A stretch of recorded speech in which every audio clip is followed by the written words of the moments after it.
Iniimbestigahan na ng Bureau of Fire Protection ang sunog na sumiklab sa isang supermarket sa Fairview sa Barangay Pasong Putik, Quezon City. Nagsimula ang sunog ng alas 5:16 na umaga na umabot hanggang ikalimang alarma sa laki at lawak ng establishmento. Tumagal ng 3 oras ang pagpupula bago ito idineklarang fire under control dakong alas 7:59. Gumuho na rin ang ilang mga pader nito. Isang kawani naman ng BFP ang nasugatan sa dibdib.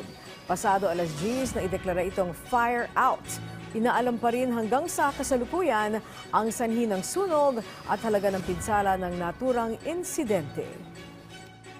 On our end, no, so we make sure na hindi na ito kumalat sa iba pang establishment. Hindi naman walang ibang establishment ang naapektuhan kundi yung supermarket lamang.